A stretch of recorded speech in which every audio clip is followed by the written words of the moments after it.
What would you do if you lost everything you worked for?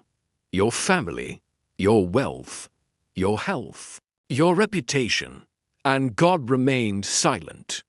This is not just a story of pain. And then the final blow. A great wind collapsed the house where his children were gathered. All of them died. Job fell to the ground, torn with grief. Yet he did not curse God.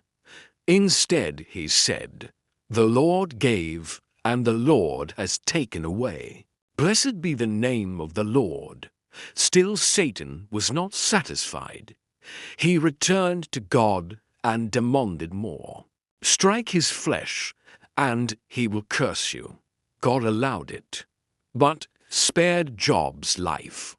Painful sores covered Job from head to toe. He sat in ashes, scraping his skin with broken pottery.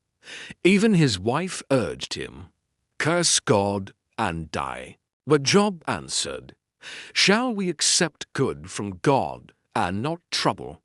3 friends came to comfort him, Eliphaz, Bildad, and Zophar. At first they sat in silence, overwhelmed by his suffering. But soon they began to accuse. They insisted Job must have sinned.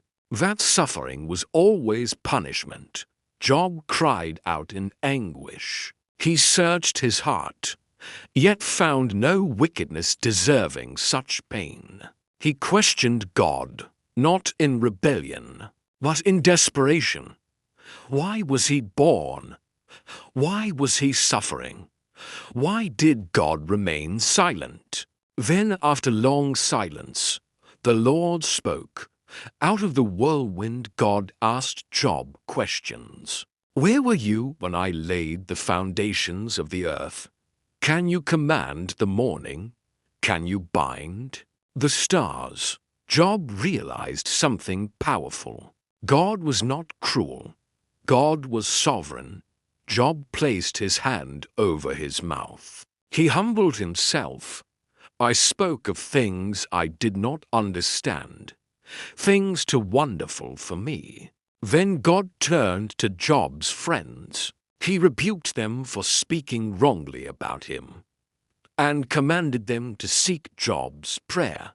Job prayed for those who judged him, and in that moment everything changed. The Lord restored Job. He gave him twice as much as before, more livestock, more wealth, more blessings. Job was given new sons and daughters, and lived a long life filled with peace. He saw generations after him, and his faith became a testimony for all time. The story of Job teaches us this. Faith is not proven when life is easy. It is proven when everything falls apart. God may allow the test, but he never abandons his faithful, and restoration always follows endurance. If this story touched your heart, like and subscribe for more powerful animated Bible stories. Because faith tested is faith refined.